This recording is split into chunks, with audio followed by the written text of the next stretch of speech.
Welcome.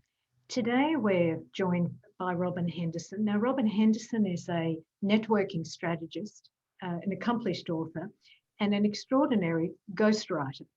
Robyn, welcome today. Thanks, Jill. And I'd best tell everyone that you are a neuroscience, let me get my note here, neuroscience specialist in education, learning and development. And we're having a conversation today, Jill. We are. And Robyn, over many, many years of us working together and being close colleagues, we've often spoken about the challenges that writers have. And I think today might be the day when I nail you and say, what are the top three mistakes that authors, budding authors, writers like myself, what do we make? What are the mistakes we make? Okay, thanks, Jill, for the opportunity. And we're really targeting non-fiction authors. Right. Fiction's another whole area, and really non-fiction is what I write and what I work with, let's say. So I think one of the biggest mistakes is that they don't know enough about their topic. Really? And yes, you would be surprised. Ghostwriters never reveal their authors, but you would be surprised how many people come with a one page of Really? content. I find that hard to believe. One page of content and say, I want to write a book about this. And I go, okay, well, that would be my view of leadership, if that's the case. And then I do the why, what, how, why are you writing this? What are you trying to achieve with it? How are you going to do it? And at the end of the day, for many people, a book and an article and a blog become marketing tools. And usually if they go fast people, they will want something done quickly, and the ones who really don't know what they're talking about, they're really in big trouble, I think. They might have money, but they don't actually have knowledge about this topic. And some tend to be, what's the hottest topic? And I'll learn about it. So the hottest topic for the last 12 months in Australia has been coronavirus, of course. Yeah. And I admire every single expert and specialist who speaks about that. So, we're getting off non-fiction topics, but that would be what's hot at the moment. Mm. But at the same time, what might be a topic at the moment would be self-care, mental health, and the acceptance of strategies to have a mentally healthy workplace. Mm-hmm. So because after coming out of COVID and the challenges there. So yeah, the number one mistake is that they don't know enough about their topic, aren't prepared to do the research, and often are reluctant to actually invest in finding out more. So if I had this bursting desire to be an author, a way around it, if you don't know a lot about it, would be that you interview people about the topic. Mm. So if it was leadership, I'd look at, well, who are the top 20 leaders around the world? Who are the top 20 leaders in your town, in your state or territory, in your country? And that would be a way that you could ask an array of questions, and you might write out 10 questions and then suggest to, if you've trilogy of trust, you'll get connected to the leader or make an appointment or however you want to approach them. Some of them may charge for their time, and I think they have every right to do that, because you're going to be making money from them when you sell your book. But if you say, here's 10 questions, which 3 would you like to answer? Oh, that's good. Then they pick the 3 that they want to answer, rather than... Oh, that's very clever. Well, it's just a way of getting people to work easily with you. I always believe you have to make it easy for people to say yes. Yeah. If I make it too hard for someone to say yes, or too many options, yes. But if I say, here's 10 questions, and none of them are too personal. Right. Some people may not want to reveal any really personal weaknesses or situations that they've been in their life to a total stranger who's going to put it in a book where they don't know where that's going to end up. So, but that would be one way. And it need not just be a book. It might be that you read someone's article or opinion piece in a newspaper or a magazine, and then you might approach that person. It's not hard to track people down these days with their websites or organisations, or pick up the phone, and then give them right off, no, you can't write that, but to say the courtesy of, look, I'm writing an article. I really love what you wrote about, or what was written about you in such and such a magazine. I've written this. Is this okay if I write this? Are you happy if I? So again, you're building that connection with that person. It's very respectful. It is respectful, yes. And that way you'll start to build your credibility. Now, someone like my brain, or someone like me, my brain goes, oh, okay, so they didn't really have the content. So they went and do it. Well, that's a smart way to do it. Smart way to do it. Ask people what they think of, what's their opinion of, and then collate those responses. So that would be a way round you trying to bluff that you know what you're talking about. Sure. I really like two of the things that you've just mentioned.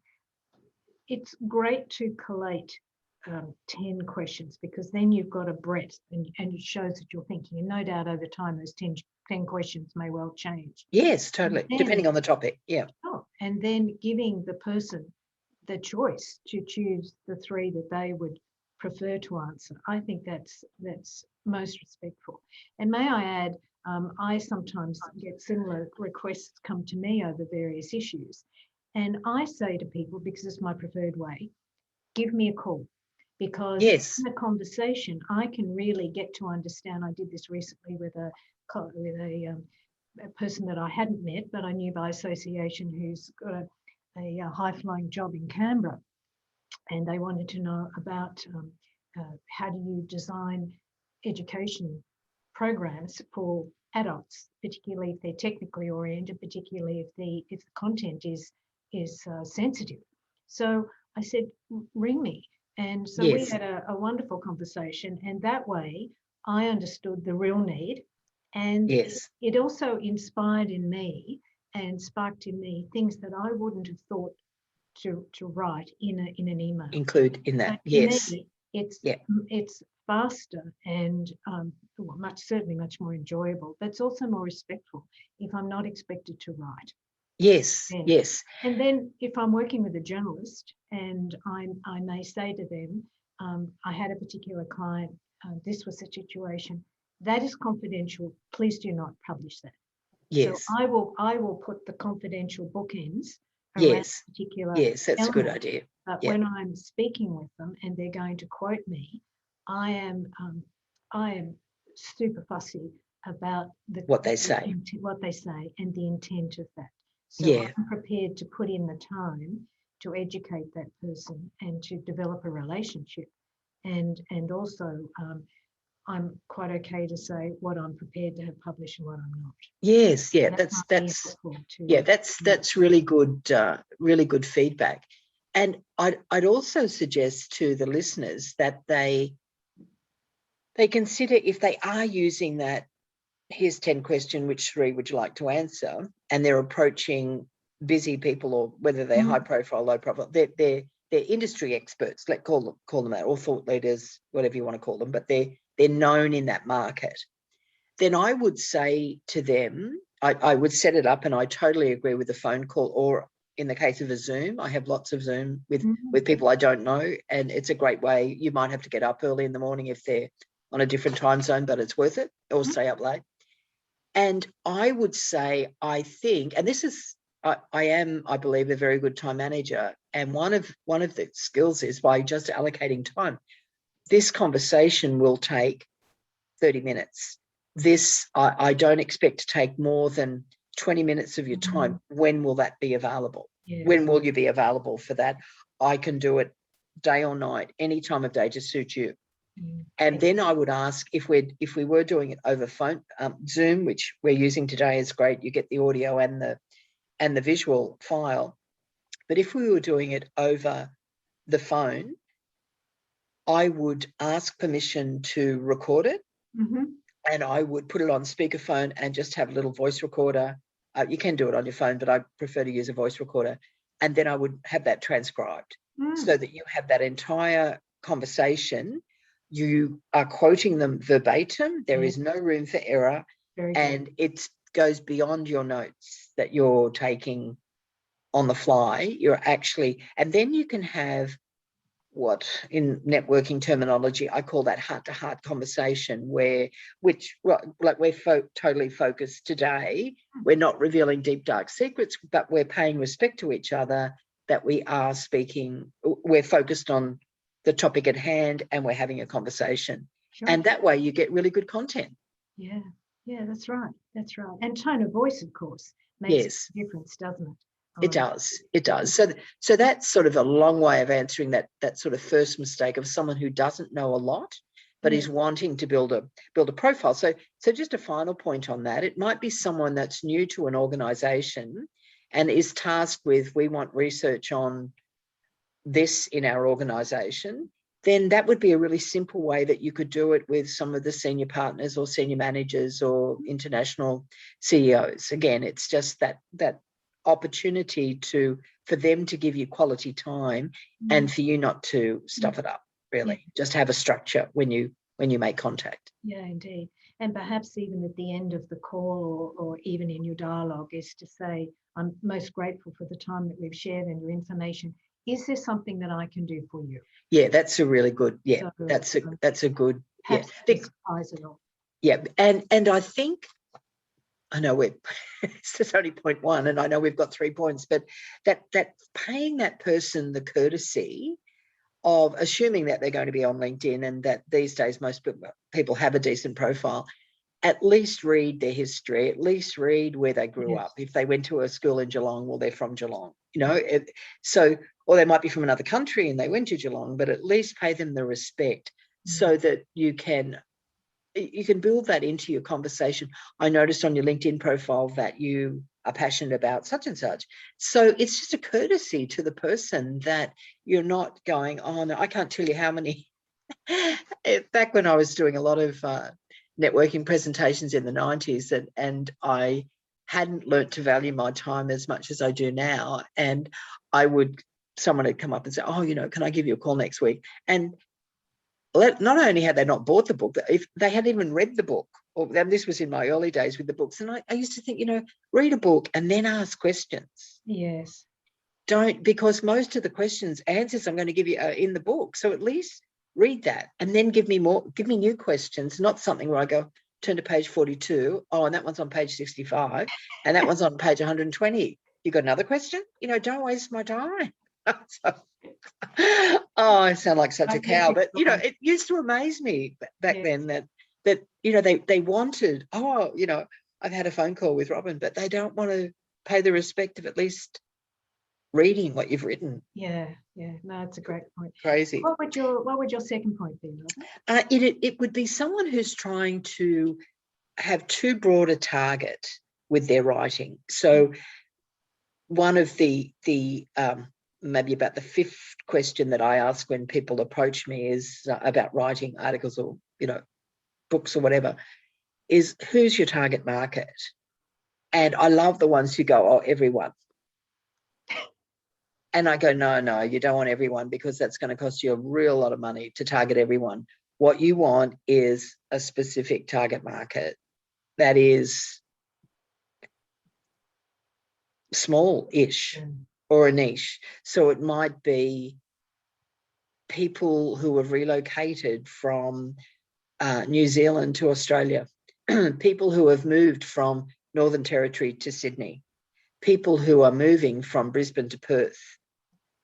That might be a secondment with a job. It might be, and you might go, who'd want to read that? The person who's made that move. Yes, or even just new beginnings. Yes. Yeah. So, that's a relocation. It might be people who are targeting customers within a 10K radius of a community. Okay, so that's a specific one. Parents of, in your case, it might be parents who are investing in coaching for their high school students who are high achievers, but want to do better. Mm. And it's that whole situation of knowing who your target is, and then and one of the reasons why you want to know who that person is and target it accordingly is that then your case histories and your examples are very specific. Mm. You're talking about a year 12 student who suffering depression and not able to get to school, a year 11 student who's up all night gaming or social media or whatever they're doing, they're not getting enough sleep. So that's your target rather than this everyone, because everyone is just too broad. Yeah, and I think perhaps we all have the slight seduction to think that we will be a #1 bestseller with Amazon. Oh, mine's going to be converted into a book. My fiction, when I get around to writing, is going to be made into a movie. Oh, on Netflix. Absolutely, yeah. So Netflix and Stan, they're going to fight over it. yeah. And having just read A Gentleman in Moscow, I have to say I was totally besotted with that book and adored the language. And I guess many people can read that. It's Yes. applicable to many, but not everybody. So it's important, as you say, if you're going to write, to find your niche. That's great advice, Robyn. Yes, and I think also know your niche and then know what they read. If you're writing, if you're putting the writing in the wrong spot and they'll never get to it, yes, then what's the point? What are they reading? As you know, I passionately love LinkedIn, but I don't go near Facebook, maybe once every 6 months, and spend 5 minutes and go, oh, that's why I don't come here. And it's not that's not my market, and that's the whole thing. You've got to know where your market is and target those accordingly and make time, and that's very important. But putting the article in the wrong spot is a waste of time. Mm-hmm. So being really clear, and how do you know what people read? You ask them. Yeah, that's right. What do you read? And then if it's a magazine, well, it's got a longer lead time than newspapers. But these days, a lot of, there's a reduction in journalists being employed. That's true. Blogs are great, but you've got to have a truckload of content. That's right. Because they're really hungry beasts, and membership sites, very hungry beasts. They're chewing up a lot of content. So if it's not yours, you need to have access to other people who are happy for you to share their content in your area or your marketing. Yeah, very important. Great. And I guess the final one, Jill, is people not asking for feedback. And I know that I did a presentation recently, and I know we're talking about writing, but to me, writing and speaking are very similar. And there are a couple of Toastmasters in the room, and I was a Toastmaster decades ago, and I recognised this lady, and she came up and said, oh, do you remember you spoke at this Toastmaster conference? I went, oh, yeah, that was like 1996 or something. Yes, yeah. And I said, oh, I'd love your feedback at the end of the presentation. Now, I was speaking to a group about how to write a family history, how to create your family history book. Wonderful. And at the end of it, there was a lunch situation, and I sat near this lady and I said, so I'd love your feedback on my presentation. She said, oh, it's great. And I said, may I just ask for 1 point for improvement? Not 100, just one. This one. And she said, oh, well, I have to think now. She said, what I liked was this. Mm-hmm. She gave me all these different things. And she said, I think I'd ask 4.8 out of 5. I'd score you 4.8 out of 5. Now, the inner critic in me went, I wonder what that 0.2 was. And I went, of course. And I went, no, thank you. Thank you so much. Yeah. Now, I'd already critiqued myself that there was a few different things that I would do. I would have literally, because I was doing a bit of a demo on a whiteboard, I would have taken down flip chart paper and and I'd suggest to the venue that they get some whiteout on their not whiteout, cleaner on their whiteboard. Yeah. But that's by the by. That was my own critique. Okay, again, I didn't go to the venue. It was a local venue. I didn't go to the venue the day before to see what it was like. They're the little things that you pick up as a presenter. But in terms of writing, asking someone for feedback, what one thing would you change? Or do you think I've missed the mark here? What suggestion would you make for this? And not taking it personally. Yeah. I think that's the really big thing, because you can be crushed so easily when you're being vulnerable in a writing situation.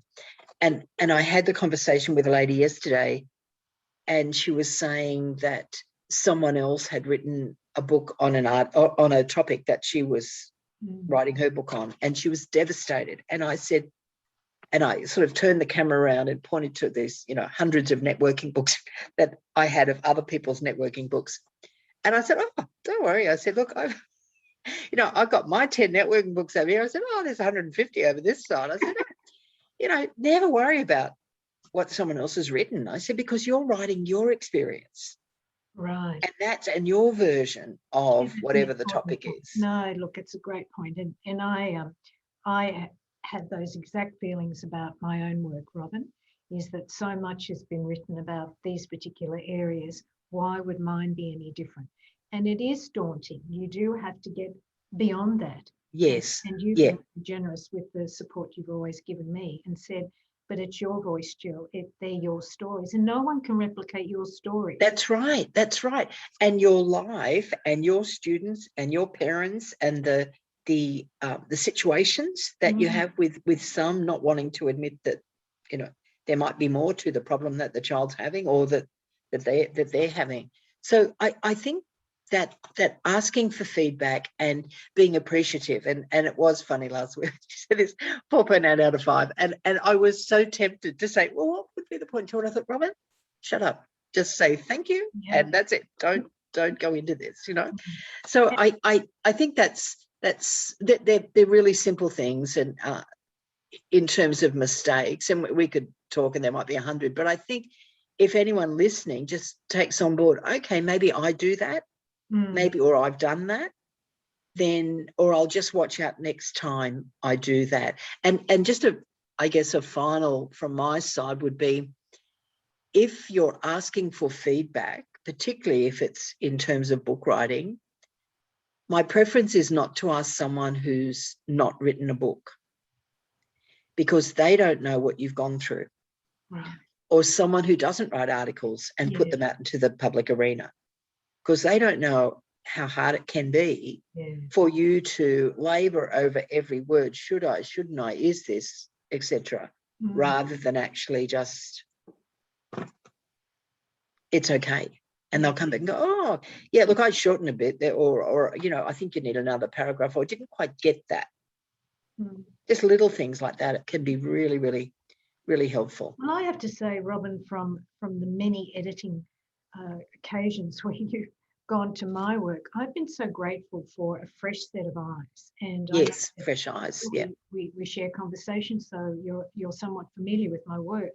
Nonetheless, you will often come back and say, "Oh, that was really interesting," and you will have distilled the points that I've brought up, and you might have put bullet points in. You might have you often will put a sentence in the introduction. You'll do something at the end. And because I'm so close to my own work, that's not something I can see. But the value of having somebody else read is critical, and it's imperative to improvement. Yes, yeah, and that's how I see it too. If I'm writing something and getting, oh, will you just have a read of this and see what you think? And I remember that one the other day that was about mathematics, and that was because that is a topic. There's this, and actually you had that interesting research that you mentioned about the mathematics. What was that? Didn't you read something recently? Do you want to mention that? Yeah. Yeah, no, it was an article that I read only yesterday in a Neuroscience journal talking about research that had been done at the University of Oxford in the UK. and they took a group of adolescents between the ages of 14 and 16, and they compared those that chose to do mathematics to their A levels, which is the equivalent of the HSC, Yeah. and those who were able to drop it and didn't do it. And fascinating research to show that the structure of the brain is changed by choosing to do mathematics, and that the chemicals are different within the brain. And there's a particular part of the brain that works specifically with logic and with reasoning. And that the decision to do mathematics at that young age will have implications for that person's life. Yes. So Yes. the article was left, the journal article was left saying, how else can we develop reasoning? How else can we develop logic for those Wow. who choose not to do mathematics? But from my perspective, I think, I always say to my children, and my university students are far, far better at mathematics than I will ever be. It's a language, it's a way of thinking. And we deny our children that opportunity to problem solve and look at things very differently forever if we don't do it at that developmental time that's so critical. Yes. So the article that I wrote, this now has given the research to add further validation to that. Yes. So it's getting that across in the next article. Perhaps you might help me, Robyn, add a little piece in the current article. But we're building information all the time, aren't we? And I think sometimes we forget that every day there is something further we can add. And it's very that was the line that I remember reading in that last article, that mathematics was a language, and I'd never thought of it as that. And once I read that, I thought, wow, that is really interesting. That's something I'd not thought about, and I wasn't even aware that students had a choice today whether they did maths or not. It was compulsory when I was at school. The only thing that's compulsory now is English. They choose to ditch maths in year 10, which is such a shame, because for my students in year 11 and 12 doing standard mathematics, it's very manageable. And a lot of it is around just looking at finances and 3D shapes and working out area and algebra, yes, but it's manageable. So it isn't that it is too hard. It's just giving the child the confidence to say, this is a way of thinking about the world. This is problem solving. Here are rules. Here are guidelines. Follow them, and you will succeed. Because the long-term effect of that, just how my brain works, is, well, how are they going to get to do science and maths and technology? How are they going to get that students to study that if they're not even doing it in primary? How's that going to happen? Well, it's crazy. Getting into high school, but what they're forced to do then is to do mathematics in a bridging course over the holidays before they can start their university degree. So they still have to face it, but if they want to do a thesis or their master's or something more technical, they still have to do mathematics so that they understand statistics. Yes. And so therefore they will still face it. But I think the important thing, Robyn, and this is perhaps has relevance to writing as well, that each day we can revisit what we did the previous day or the previous month or the previous year, and we bring another dimension to it. Nonetheless, when we first read a novel, sort of maybe if I pick Jonathan Livingston Seagull, I've read that times over the course of my life, but each time you read it, you bring a different person to the reading. Correct. I wonder whether when you're writing that you bring a different person to your writing. Well, yes, because the person that you wrote, the person who you were when you wrote an article or a book 10 years ago is not the person who you are now. That's right.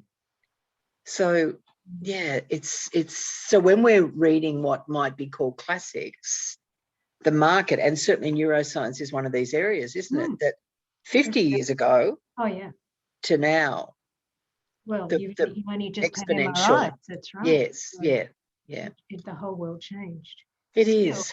That what the experiences prior to that were still valid, weren't they? Yes. There was a justification thereof. Oh, yes, yes. And that research was groundbreaking. I'm not dismissing that. No, I'm you're right. just saying Right. we build on that with what we Yeah. write. Yeah. Definitely. Okay, Jill. Well, I hope that we've been helpful to our listeners today I'm in sure our we have in some way. conversations. And I look forward to our next one. Indeed. Thanks, Jill. It's a Thank pleasure. you. Great to have you join me. Take care. Thank you, Jill.